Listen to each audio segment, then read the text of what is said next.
This is a story about a naive university student who attempts to play a video game that is way harder than his skill level can achieve. Did it already happen? I think it already happened. Oh, so I didn't approach the gate. Still there, clown soul? Yeah. Hello, darkness, my old friend. Hey everybody, so you probably noticed by the title of this video that it's not a friend torn video, and you are very right. So this is a project I'm working on for a class I'm in, and the reason I'm posting it here is because I need a verified account in order to post a super long video. For weeks, Patrick had been attempting to broaden his experience in the world of medieval-based gaming. By choosing to create a Let's Play video, it allowed him to experience in real time what it was like to play one of these games. Being limited to an Apple device, Witcher 2 was the game that he chose to play. Early on in his experience, it was easy for Patrick to see how he underestimated the game's difficulty. After having zero experience with story-based gaming, it presented multiple challenges that he just didn't predict. The original plan was to create a walkthrough examining the medieval aspects of the game while simultaneously completing the quests and the plot points that were presented. This was then modified as he was having a lot of difficulty even getting through the tutorial. And here's some of that footage. I don't know what to hit. I hit this button.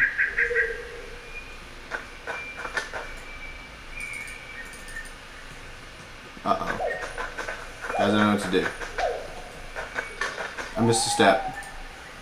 Help. J. Crap. I'm just gonna go over here. Maybe if I go over there.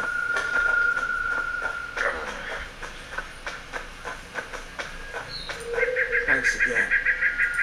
Shot of vodka. That's what I need. Yeah, I don't have vodka. No trouble. On your way. Be gone. Get that corpse out of here before it draws some monsters. I don't know how to hit the central thing. Oh god. We're stuck. We're already stuck. He's dying. I can hit all the buttons. Oh, I hit that button. Okay. Now, this looks like where I'm gonna die. Welcome to Witcher Training. This section of the tutorial is designed to acquaint you with combat basics. You will need to complete several tasks, after which your newly learned abilities will be tested. Draw your steel sword. Draw your silver sword. Use the same key to sheath your sword. Got it. 1. Pshoo. Yeah. Rotate your camera towards the opponent if you want to attack. Alt to focus on a chosen foe and mark him. Geralt will attack until your foe dies, or you select another target. So I don't even have to like really fight him. I just... Can I pick 2 swords? Nah, just 1 sword. Aim. The skinny appointment. Got it. Alt.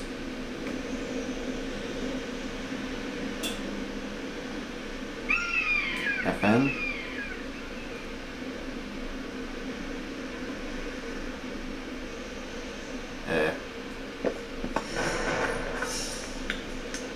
Aim at the oh, I'm just supposed to aim. I got it. Okay. Aim at the armored knight. Yeah. Press Alt. Gotcha. Ah! Yeah, I want a stronger attack. Yep, thank you. Oh, jeez. Yep, strong attacks. Strong attacks. I'm just gonna use strong attacks. Yep. Slow. Yeah, I want to slow people.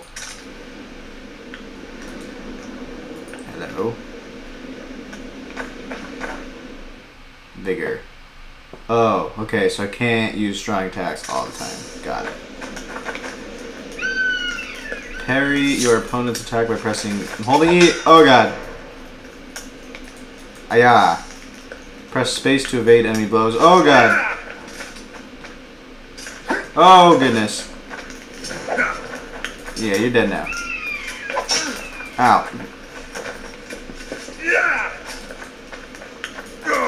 Oh, he stabbed me. Help, help, help. I'm in dire need of help. I want to attack. I'm just dying. I just want to kill him. Hi. Okay, I can't die. Okay. Okay, so I had to dodge a lot. I couldn't just like kill him. And I'm just gonna kill you. That's right, you're dead now. See this? This is you dying.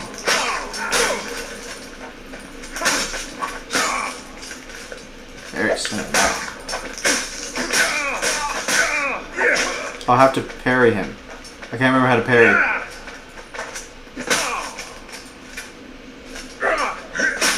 Oh, E. Right. E. E.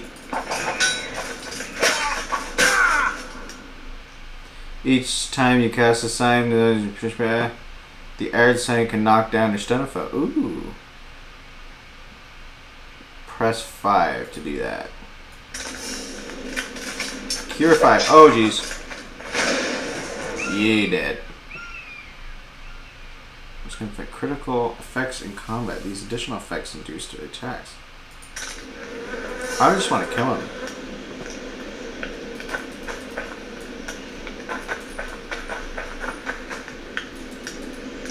Attack to finish him off with a lethal. That's what I'm trying. After spending at least a week's worth of time adjusting to play Witcher 2, I finally felt that I could move forward and enter the actual game. Thankfully, I was introduced to the game with a prologue. Since I've never played Witcher 1, I was unfamiliar with how I would end up in the story. I was actually crossing my fingers that there would be this introductory prologue, and I think that Witcher 2 did a fantastic job with dropping any type of player into the game. By letting me play through the flashbacks, I was able to get more familiar with the button layouts while I was interacting with the actual game, and I felt like I was moving forward, not just in a tutorial. The first part that struck me as particularly medieval was the music right in the beginning. Being from a music background, it was nice to see that the game developers and composers used quote-unquote accurate music. This music to me has medieval elements that reflect our world. Even though we didn't have dragons and sewer dwellers, we did have similar Middle Age. And that Middle Age is what I think this video game is trying to depict. With, of course, some exaggerations. By using a medieval flute as a drone, the female vocal is using an ancient form of singing where the notes were written more as shapes rather than letters. It is also accurate in the way in which she bends her notes within the phrase. So right from the start, it was nice to hear some music from the medieval time period.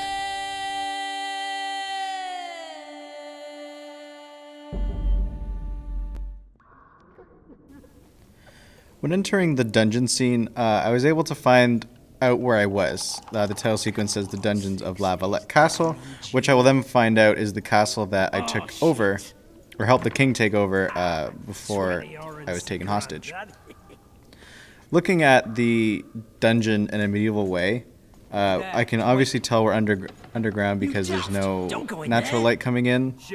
And if I'm following Disney's use of green lights, green is bad and I am within a green light, which means I'm in some danger. Obviously, I'm getting beat up and tortured, so that obviously reflects danger. Another thing that I found interesting with the sequence of the two guards playing whatever game they're playing is that they mention orens, which is kind of nice because then you can see what the currency is. So then when you go through the game and you're collecting or trying to collect money, you find out that orens will be the currency that you'll be using. And it's different in each game because every game will create their own type of money system. Another thing to quickly note before this gentleman comes in is the torture techniques that they would use are all ropes and wood. They don't use them on me, but they're all very medieval.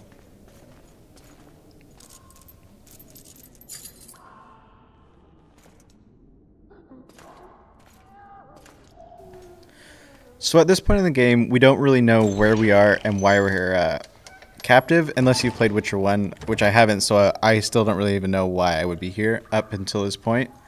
This gentleman comes in and introduces himself, so clearly we don't really know who he is. We're given the option to either shake his hand or do the other one, which I've done both because I've played this a few times, and the other response is a bit better, but not as appropriate for this channel. So we still don't really know where we are. We still can't really see any natural light, which when she opens the door we can just see now. That's our first chance to see outside. Everything is very ironclad, very castle-esque. It's all stone, all wood. So we know we're somewhere in a castle, but we don't know quite why we're here. We were just unhandcuffed. There's not much clue as to why we're here, which is why the prologue that will be coming up is really helpful in getting you back to the start. It definitely gives you some depth into the game instead of just placing you right at the start and then bringing you up to this point. It gives a bit of mystery, and then it gives you that next hour of gameplay to be completely mysterious. And you want to discover more to catch you up to this point. You better believe it. Worst case scenario, you'll suffer through it, go back to your cell, and tomorrow they'll publicly gut you, skin you, and hang you. Just like that? For nothing? No. For Temeria. Downright praiseworthy. Where should I start? It was a long day. I wish to hear the important bits. Just so we're clear on this, I was not eager to go into battle, but Foltest is not someone you refuse. With him saying this refusal bit, it's kind of easy to say that Foltest is going to be the king, and that kind of sets you up for who you're fighting for and what you are. I'm going to skip over this scene, stopping now. It's not really appropriate. It's a bit of a love scene. I'm just going to skip through it quickly, and we'll get back to his actual talking with Triss. We get this, like, guard that happens to come in when there's a naked lady on the bed, and he lingers a bit longer than he should be. Sorry to intrude like this, milady, but the king... Waiting. A pleasant day to you, milady. And he still hasn't left yet. Still here. Still there. Come on. There you go. There he goes. So we're in this tent. Without even kind of seeing it, you can kind of see that you're in a war town. Because it's all temporary housing. Cloth walls. A wise war is a contradiction, Triss. The one thing I would have liked here was to actually know who Triss was. After you play through the game a bit, you do find out who Triss was, and she's not just some random girl that would be sleeping with your character. She's actually pretty important. So a little bit more setup on that would have been good. Which doesn't change. Another thing that I could have done was just actually read into Witcher 1 and learn about all these characters and all this pre-plot. It would have also been nice to kind of know how a Witcher became a Witcher. That was something I looked at before playing, but if you just start playing Witcher 2 without playing Witcher 1, you won't really have any clue why your character's so special. Did you dream of the Wild Hunt? As he's getting dressed, you probably noticed that he just keeps putting on layers and layers and layers. That, to my knowledge, is exactly the way it would have been, just layered armor, different levels of protection. Either to protect your skin against the armor, to protect you against combat. Killed him, the king's medics poked around in his corpse like a bunch of amateurs. What arrived in that cart? Well, I wouldn't even call it a corpse. Foltest has some trust issues. Did you learn anything? His pupil suggested he could probably see in the dark as well as you. I couldn't put an age on him. The killer snuck past all the guards and another nearly Witcher. killed Foltest and me a month ago. And now you tell me he was a Witcher? Possibly. I'm just saying what the autopsy showed. I haven't told anyone, nor do I plan to. I know what it could do to you if Keep you that got in out. mind. You might be a savior, a king's Witcher now, but masters can be as fickle as the cults they ride. I get the feeling that dream's important. Running frantically through the forest. The Wild Hunt. They're the last things I Looking at the remember. background, you can see what looks like a common symbol if you're in Canada. It's on the Quebec flag, the fleur-de-lis. This symbol usually represents French royalty, in that it signifies perfection, light, and life. A lot of things. The problem is, it's often nonsense. So it's kind of interesting that they're all English-speaking people, but they have a historical French symbol in the background. They're kind of the same. They're just kind of a more aggressive approach to what the symbol looks like traditionally. It's kind of an interesting take. A dragon in the So in this midst of scene, civilization? a dragon is introduced, so now we Besides, kind of does it know matter? Witchers don't that it's hunt not dragons. a Or has something world as changed? we would know it. It's Nothing's more of a changed. fantastical And you're world right. with It's probably not a mythical dragon. creatures, not just Could be a forked tail or a slizard. horse and buggy kind of Maybe even an overgrown boring everyday The creatures. We scout got ran some into some elves cool and dragons scurried coming up. away. That's how that story begins and ends. All right. Time to look to the lustful king and his stupid war. I'll join you later. Okay, so now we get to walk around a bit of the world. Oh, and look at that. We are in a very war-heavy town. You can see all the tents in the background and all the wood barricading, and of course, all the military men just hanging out. So while you're walking through the game, you have the option to talk to a bunch of people. I don't really remember which playthrough I did of this. I did quite a few because I sucked. So I didn't really talk to as many people as I should have. But you do have the option to talk to a ton of people. I was also a little bit lost because they don't really show you where you're supposed to go except for a little orange triangle. So here I am just going. And then we see a nice, highly dressed royal figure. Warrior, sire. I must admit, I prefer to joust verbally or with... Finally. And Traitors of the realm, he looks to be the Boyle king. He's also wearing the fleur-de-lis, and he has a crown on. So How may I assist that kind of gives him away We mount an as the assault king. today, and you'll be at my side. Follow me, gentlemen. So the king mentions that he doesn't want to keep the traitors waiting, which means at once they were an alliance. Just like in one point in history, the English and the French may have had an understanding. This is also fairly similar to that, where what we're assuming by the dialogue is that the king had an alliance with whoever's castle this is, and now we're clearly at war with him. It's kind of cool in the background. In the foreground, you can see trebuchets just releasing massive stones, The recoil of the arms boulders. is so strong upon firing that the weapon shifts. and the other side is firing massive arrows at us.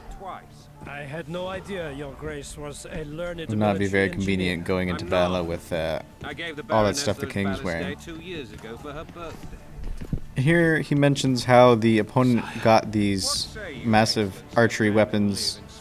He gave them to the Baroness, which means he had a relationship with the female royal figure of the other castle. Scandalous. Master Geralt, I wish to converse with you once the storm of battle has subsided. Forgive me. Alright, Geralt does not want to be involved in this. Clearly he's not that loyal. Again, we don't really have too much backstory on him, so we're not really sure where his allegiances lie at this point. Served with me at Brennan during our foray into the Pontar Valley. Norman Sador. Still an arbalist? Yes, sir. Fight has not been kind to me. Ha! Norman Sador, for your years of faithful service to the crown, I appoint you Decurion of the Arbalists. Onwards, gentlemen. No reason to dawdle.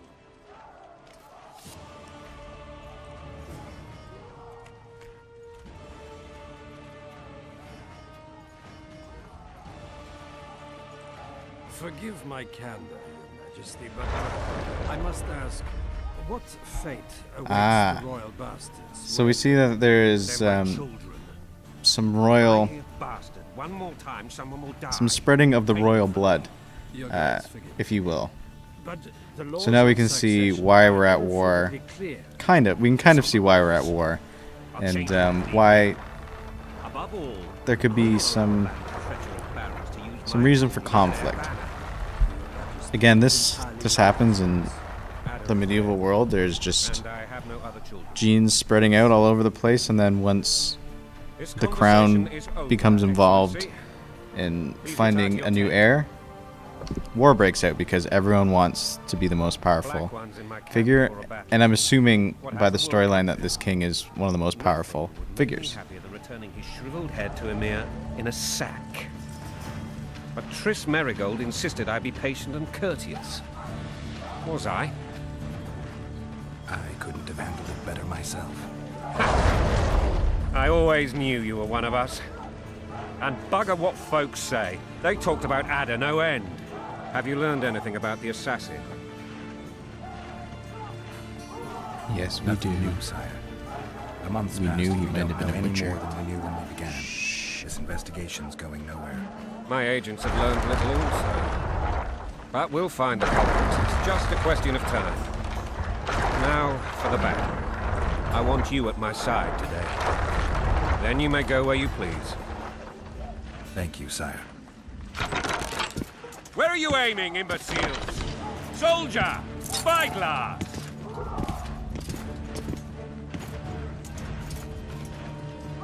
What is going on up there? The gods! Count Etcheverry! Catch, Witcher. Aim for the rogue with the red plume. Not 6 months ago, he swore eternal friendship to me. Quickly! How much higher?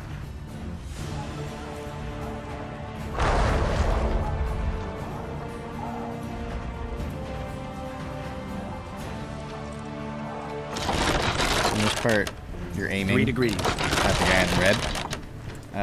It's kind of disappointing. You don't ever get to hit him. No matter what, you get to aim that scope thing, and I've aimed it in different spots, and it always comes over his head. Did we hit the bastard? He ducked. Damn it! We'll get him on the walls. Follow me, Witcher!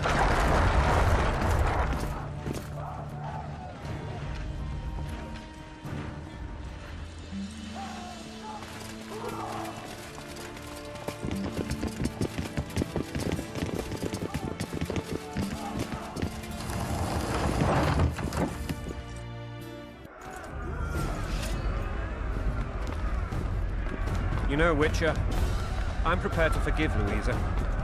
All she need do is to kneel before her king. Very noble of you. Are you mocking me? Never mind. I'm certain Louisa will realize her mistakes. Besides, children should have a mother. I'm lost. It's quite simple. Louisa and I had a bit of a tiff. She made demands I could not fulfill.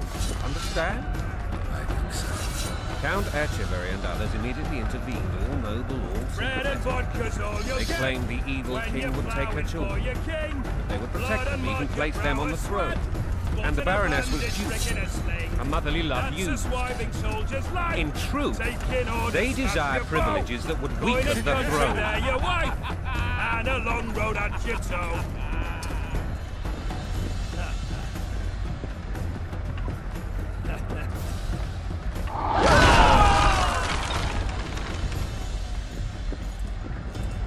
Look alive, men!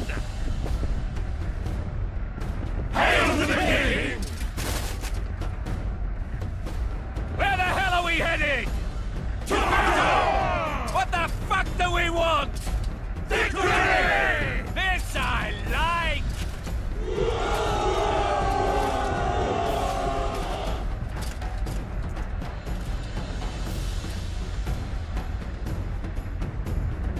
Eyes on the bridge! We're nearly there! Weapons at the ready!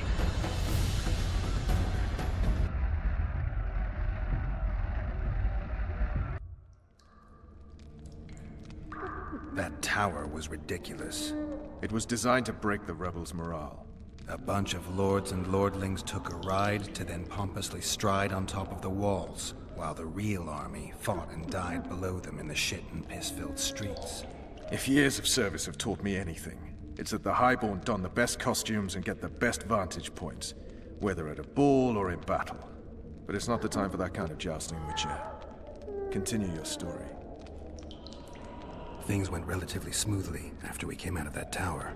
That is, until we ran into Arian La Valette.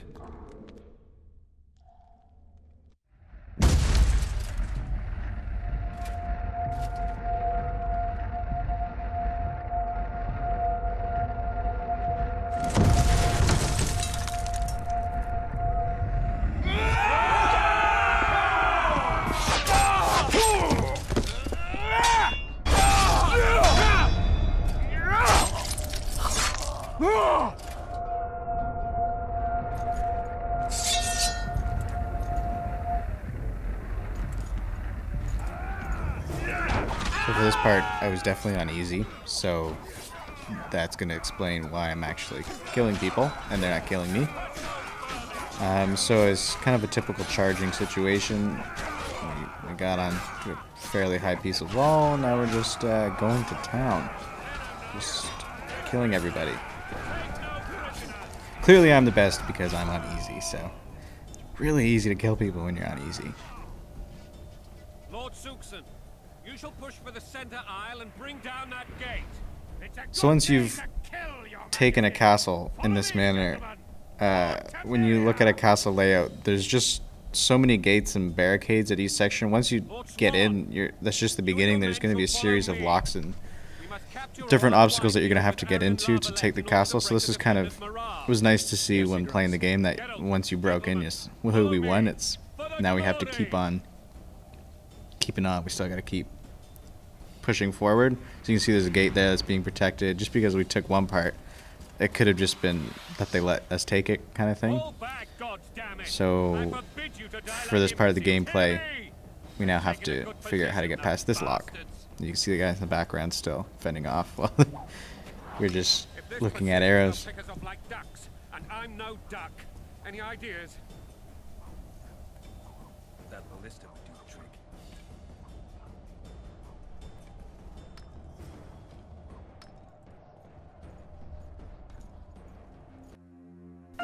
trick. With never playing a game such as this, The Witcher series, in my opinion, did an incredible job at drawing me in. I admit that I have not had an interest in these games as I just couldn't find the time that I knew these games required. Being in university, I never thought it would be okay to waste time on a video game. However, after taking this class, it was amazing to see how wrong I was. Sure, I still don't think I'll be able to spend a couple hours every day beating quests to please my king, but it allowed me to see that these weren't just games, they were works of cinematic creativity. The last time I ever attempted a story-based game was when I was in the 11th grade, when Skyrim was released. I honestly hated it, because I was tired of the story cuts. I just wanted to keep playing, but every time I got somewhere new I had to stop and talk to someone, and I couldn't interact with it. I was used to these Call of Duty or Mario Kart, where the action just never stopped, and when I had to stop to talk to somebody, I just didn't enjoy it. However, I guess with age comes a bit of storyline maturity. I found myself looking forward to these moments where I got to learn more about the world and relate them to what I knew in our own history. Even though these games aren't historically accurate, I don't think that they should be. A history that has similar plot points to ours, but are different enough where the user finds themselves wanting to continue playing to discover more. After playing this game for hours, it was crazy how many course themes I could draw from the gameplay. Going through all of my notes, right from day one, we could see Umbro's Little Middle Ages. You could see Revisitation, the Middle Ages, Heroic Younger Age. You could see the Barbaric Ages, how everything is just really gritty and dirty and rough. You can see the Romanticism, where your character has a romantic interest in Trish. You can clearly see the national identities. That's how the game starts. It's when your king just wants to reclaim his children. You can see the tradition, the Templars. You can see the expectations of the Millennium. If I had to choose just one type of medievalism that I would classify this game as, it would definitely be romantic medievalism. You can tell that everything in this world is very emphasized and is based off of a romantic edition of what we think of our Middle Ages. It's just amplified with creatures, storyline, and a bit more attitude. It's easy to see where the game got its influences from, right from the roots of medieval gaming, Dungeons & Dragons. This game's neo-medievalism definitely shows throughout the whole game. It's not our Middle Age, but it's a dream of someone else's. It's a medievalism doubled upon itself.